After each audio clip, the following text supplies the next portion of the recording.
Have you ever dreamed of being a monster slayer? No? Well, okay. Do you like open world games that have good stories with functional and interesting gameplay? Or maybe you're a sucker for great characters in a fantasy setting? Well, you've probably heard of it, but I'll tell you exactly why you should play Witcher 3. My name's Ice, and Witcher 3 could quite possibly be in contention for the greatest story ever told in a fantasy setting. It features the stoic monster slayer Geralt of Rivia as the main character as he hustles across the northern realms to find his adopted daughter, Ciri, in a race against time versus a cosmic entity called the Wild Hunt. So, before I start gushing, let's get the boring stuff out of the way. The technicals. The game is 57 gigabytes. Not that bad. A little bigger than medium, but not enough to really say it's large, you know? The thing is, this game makes full use of every last byte of data. The map is expansive and riddled with exploration. There are interactions around every corner. There's different weapons, armor, plants, fauna, enemies. Everything you expect in an open world is present. Now, the game had a muddled release, but dog, that was like 2015. It's been 8 years. 2 DLCs later and some cruddy patches, honestly. But the game is stable, it looks great, and the content, even on release, was never in question. So let's dive in. What's first? Combat. Which is pretty simple. It's easy to learn, but leaves room to master. And here's the kicker. The harder difficulties actually change how you fundamentally interact with the game. Personally, I play this game on Blood and Bones, which probably just means hard, but hey, there's no shame to play on whatever difficulty you're comfortable with. This is just simply what gives me the most satisfaction. Anyways, if you do want the challenge, the game will reward you greatly for understanding or trying to understand what the hell is going on. Hunting an Ekimara. To me, and maybe to you, that word means absolutely nothing. But as a Witcher, if you open your bestiary, you'll see an Ekimara is a vampire.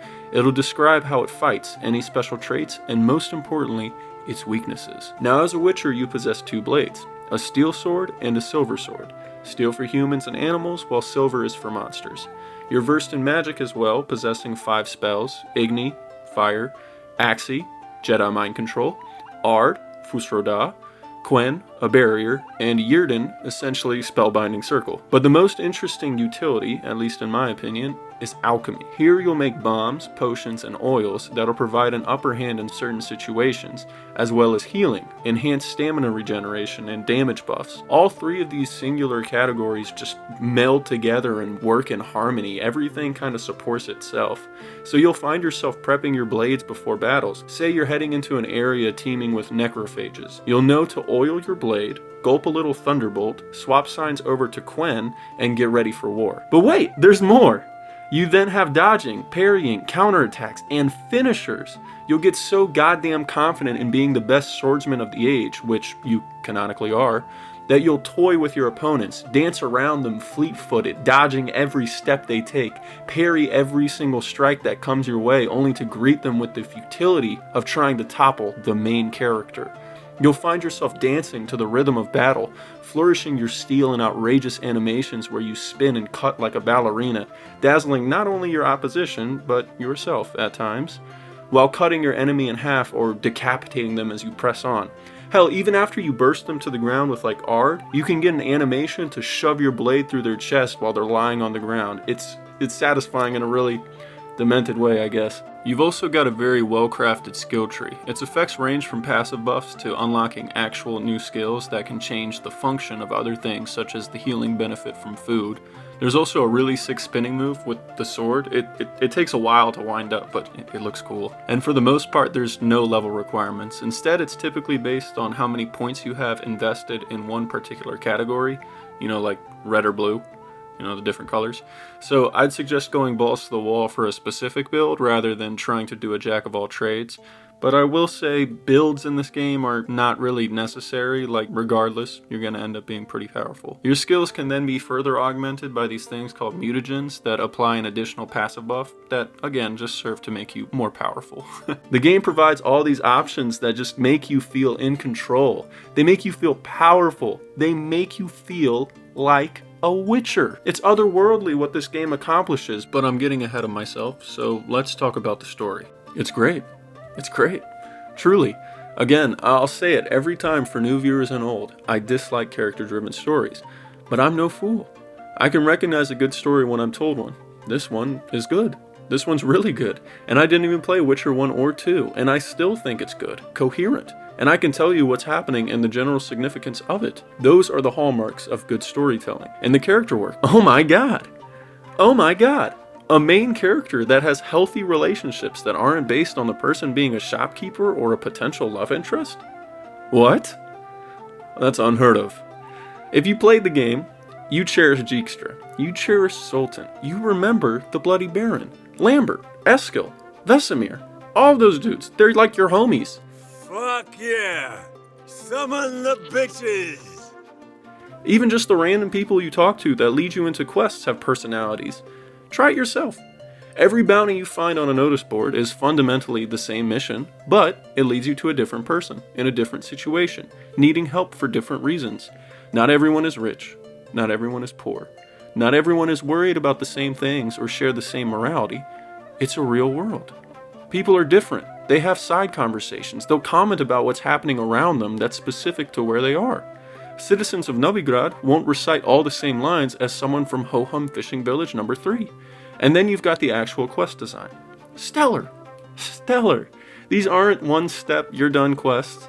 These are exploration-based missions that get you to interact with the world, that get you looking through caves, that make you wander up paths less traveled, that make you notice a building off in the distance and encourages you to wonder, what's going on over there? The main quest itself is probably a good 15 to 20, honestly, it's probably way more than that, though completing it in that time might be a bit problematic, and it almost perfectly fleshes out the relationships that Geralt has built over years of adventures. Ciri, Kira, Triss, Roach, Dandelion, Radovid, Yen, and many, many more. Though this game won't take you 15 to 20 hours, it certainly won't, it won't take you 50 hours. I can guarantee you, if you're into the genre, the style, this game will give you nearly 100 hours of enjoyment, because the side content is that damn good. It's bizarre. The game doesn't really have a crazy impressive reward system or anything like FromSoft games, but you still want to do all the side stuff because the locale, the atmosphere, it just sucks you in. You want to be a Witcher. Alright, I've had enough. I can't keep ignoring it. It keeps looping into this. The strongest trait of Witcher 3, immersion. I'll be bold about it. This is the most immersive game ever made. If you didn't like it and you're prone to having background noises or something while gaming, shut it off. Please, just for me, just try this. If you own it at least. Shut it off. Restart the game and just ease into it. This isn't like any other game, and this is coming from someone who actually disliked the game the first 10 hours I played it. I didn't get it. I didn't. I have no shame. This is the truth. I thought it was lackluster. I thought it was boring. The combat felt clunky. The world wasn't interesting. It felt too slow. It took me 3 tries to finally figure out its magic, and on that 3rd try, I shut off my TV, I shut off Spotify, and I focused. I listened to Geralt. I listened to how people talked to him, treated him, and how he treated the world. I didn't know how to respond. I didn't understand what a Witcher was.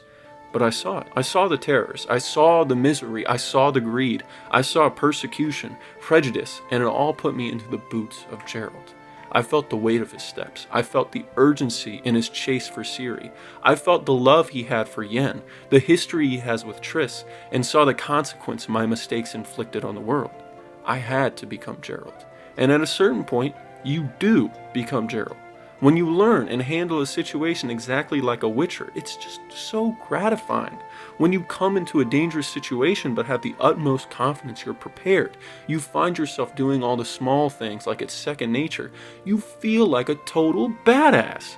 Before you leave town, repair your equipment, reinforce your arms, maybe go get a haircut. You'll find yourself venturing through a fully realized map with exploration teeming out of villages, farms, ruined keeps, tombs, caves, war camps, swamps, some small islands, and most importantly, the cities.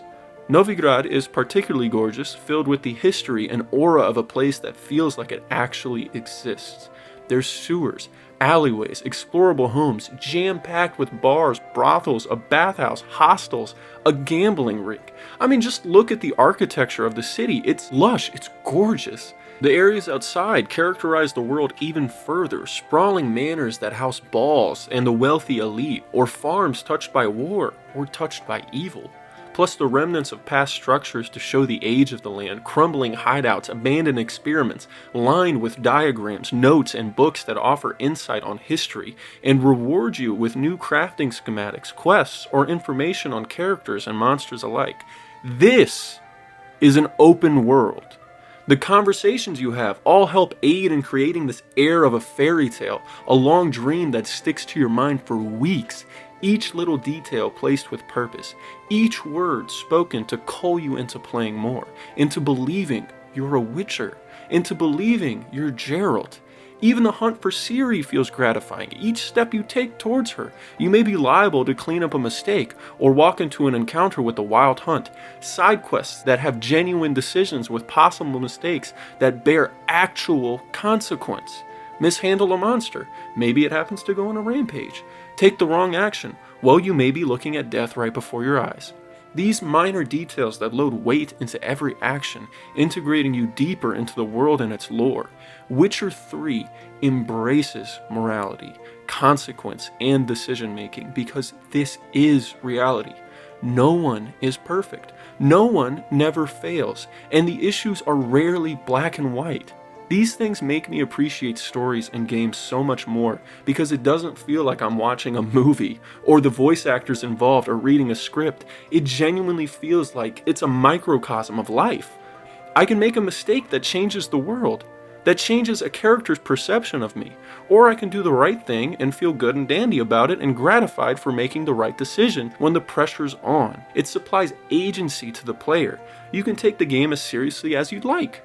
Make whatever mistakes you want, have fun with it, or be perfect if you care to. Rarely will the game hold your hand or funnel you towards a specific direction. Again, rarely, it happens every now and again. Then, there's the audio. There's a reason I saved it for last. It's unprecedented. As a lover of OSTs, as someone who needs good audio design in video games, okay, maybe not need, but I want it, it's all there. It's all there! One of the most immersive qualities of this game is Witcher sense. Your vision grays, sound waves become visible, and the crunch of leaves, sticks, dirt beneath your feet come to the forefront of your ears. You learn the sound of enemies, the pants of dogs, the breaths of ghouls. Without giving you cruddy X-ray vision, you learn to deduce what threat lies ahead.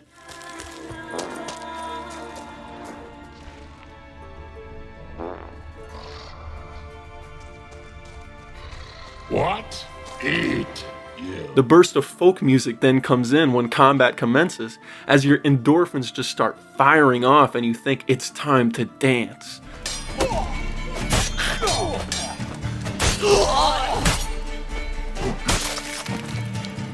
Or the somber tune of Decrepit Land chimes in as you travel the roads again.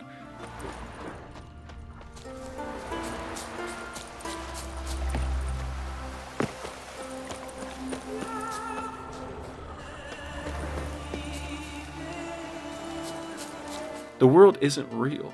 It's not. The world presented has no resemblance to anything that's possible, but that doesn't matter. Because it feels real. You feel like you're right there. I wouldn't go as far as saying Witcher's the best RPG of all time, specifically. In my opinion, it's more of an action-adventure game with some RPG elements. But regardless, there isn't any other game in my book that ingrains you into the setting, into the role of a character as much as this game does. So what's my opinion? Can you guess? I think this game's great, if you couldn't tell. I'm not the type to throw around the title of masterpiece, but it certainly accomplishes that in some aspects. Now, most outlets give this game a 9 or a 10. I'd give it an 8.8. I guess you can round it up to a 9, but I can assuredly say that I loved it. This game is worth the price. Now, I bought it for $5 some time ago. I wouldn't recommend buying it at full price just because it goes on sale really often, and why wouldn't you save money? But again, on sale with the DLCs, go nuts. I have no problems with the monetary value that typically surrounds this title. It's worth it. You'll get plenty of hours out of this game. Everything this game wanted to do, it did. Geralt's great, the story's great, the combat's fun, the exploration is spot on, the world design, audio design. Do I really need to repeat myself? One thing I do want to highlight though is the presence of the Wild Hunt in this game. They serve as the main antagonist. In this game's case, they absolutely embody it. Through their direct actions, changes caused by them in the world, and some other bits and bobs I'd rather not spoil, I can tell you, they're truly bastards, and can be quite tough. Their role as the big bad is not an understatement, and I really hope you check out the game to see what they're capable of. But there are some issues. When you're questing, you'll get copious amounts of XP. Leveling in this game is no problem at all, I can assure you. Now, outside of XP, the incentive for quests hinge around these three things: money, items, and cutscenes. These rewards can be rather gratifying, but you get rich quickly. And chances are you've probably got plenty of good weapons and armor to pick from already. And then cutscenes can be fun, but some can be ordinary, so you kind of have to base it on who you are as a player. It comes to experience being the most important reward. When you're far above the recommended level for quests, the XP gain is exponentially reduced. As an example, I did a level 14 quest at level 26, and after completing it, I was rewarded with 2 XP. 2. Not a big deal because I am level 26, there are tons of quests, and again, leveling is easy, but it just tends to devalue doing tasks that you might have left for later. Another issue is leveled zones. It's not an extremely prevalent one, or even one that'll frustrate you, too much at least, but it'll make you shy away from exploring certain areas and potentially forgetting about them, especially because they're almost haphazardly placed. Like in Velen, at the Crossroads Inn, which you discover after the prologue, so like level 5, you can get a bounty for a quest that's intended for level 32. Or again, elsewhere in Velen, I forget the town's name, but it's overrun with Ghouls at around like level 22 to 24, but the other surrounding villages are level 13 to 14. I mean, you can ignore the quest, and you can run away from that particular village too, but it's just like, why even have these here?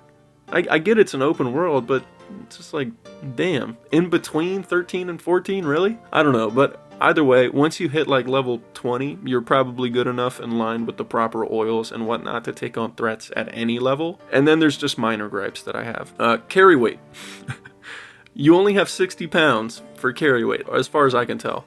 And that is just ridiculously low. And stashes get crowded really quickly, and there's just not that great of filter settings or any at all. I dislike the series sections as well. Not that they're hard or anything, they're just painfully boring from a gameplay perspective. I would have preferred a cutscene for that like 9 out of 10 times. And Roach, man, this horse is awful. I find myself sprinting everywhere rather than riding that damn bug. There are also some minor visual bugs that you may run into. As far as performance related though, I can't say. Personally, I didn't have any quests bug out or any frame drops over my entire play session.